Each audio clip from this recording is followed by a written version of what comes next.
You actually think that I would ask you to be the childbirth coach? I don't even know you. I mean, barely. And what I do know of you, I don't like. Why? You don't want me? Fine.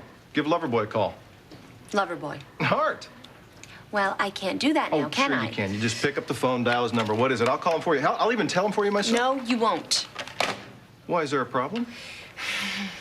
Yes. The problem is that Hart already thinks that I slept with Cassie's ex, which is a total lie. And now he thinks I've got something going on with you. So you need to call Hart and tell him that it's not true, that you were just pretending, you made up the whole thing. And you better swear up and down. I don't care what you do. You better convince him. Mm-hmm. Yeah. Okay. All right. Sure. I'll give him a call. Well, thank you very much. But you have to make me a promise in return. You have to take an oath, a solemn vow that you will never bother Hart and Cassie again. Yeah, that's what I thought. You are never going to leave Hart alone, are you? Well, I am never going to make a solemn vow to you. You can be damn sure of that. I'm sorry to interrupt, but I thought you'd want to know about this right away. What is it, Deborah? I just got a call. I can't make your first class. What? I'm sorry. I know, but you promised me. I know, but there's been a conflict arising.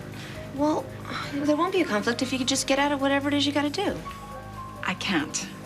It's a family deal, and it's really important. This is a family deal. This is very important, Deborah. If I miss the first class, they're going to drop me out of it. I'm going to have to wait till the next group comes along. Oh, I'm sorry, Dinah, but it can't be helped. Well, thanks a lot. Thanks, really. A lot. And here you told me you had no one. Look, I didn't want to have to pay for a coach. Asking someone on my payroll was a last resort. Mm-hmm. Well, what about your mother? Oh, please. You know, I mean, childbirth is scary enough as it is. Okay. Well, you have a brother, don't you? Yeah, he's not an option. Okay, let's see what we have here. You can't ask Hart to be your coach. You don't feel comfortable asking your mother. Your brother you can't rely on, and you can't even get one of your employees to do it for you. Well, I guess that just leaves me.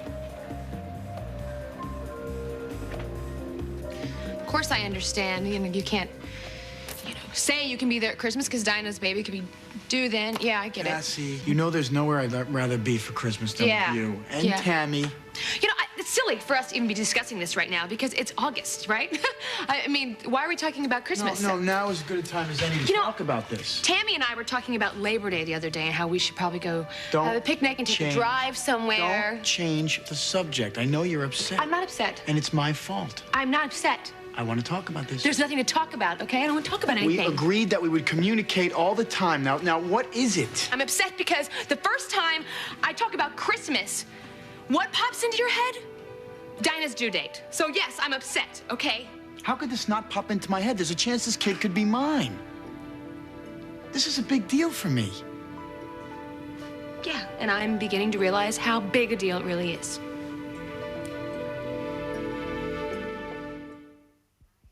You know how I told you that I loved life in the wild and that roughing it was second nature to me? Yes, I know that. I mean, it's one of the things that I love about you. It's so great about you, the way you can handle stuff like cold showers and mosquito bites. You know, other women. Yeah, well, I don't handle them very well. Well, other women, they want nothing to do with them. You know, they want a nice cushy bed and breakfast out on the veranda. They want a stuff big like hotel that. suite with room service and a huge jacuzzi tub. Exactly, but not you, not Reva. What did you say before?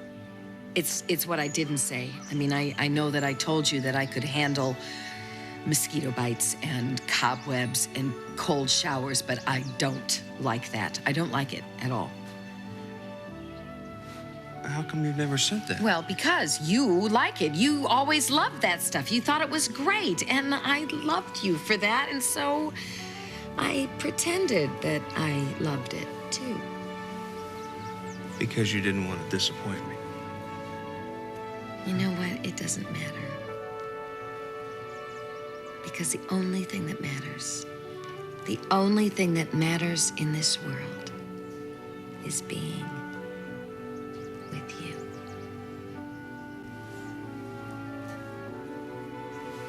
Well, you know, there's always a chance that Fletcher will change his mind and bring Meg back to you. I don't count on that. I can't You see, because he thinks he's doing the right thing. He's protecting my daughter from her mother. I just wish there was something I could do for you. You made the hardest decision. You made the choice to give her up. Let her go. Well, that's the way I look at it. I let her go. A lot of women do that. Do it all the time. For good reasons. Just tell me how you talked yourself into letting go and into giving up that part of you. Holly, I don't know.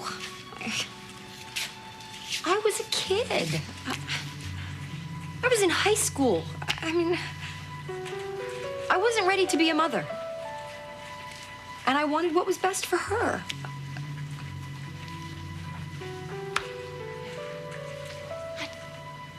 I tell myself that she's happy, that she's thriving. That's what Fletcher writes me. But I think she must miss me. I think she must feel that I abandoned her, you know?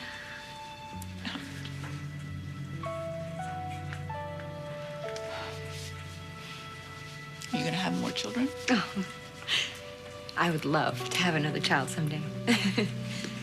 Well, I hope you do. I hope you do. And in the meantime, you know, I can practice on Lizzie. Well, how does Beth feel about that?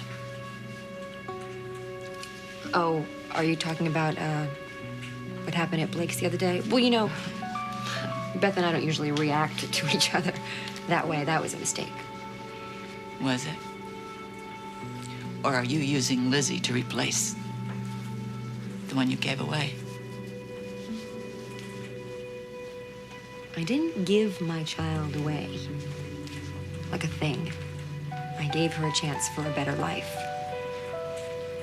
And contrary to what everyone believes, Beth and I are not always at each other's throats.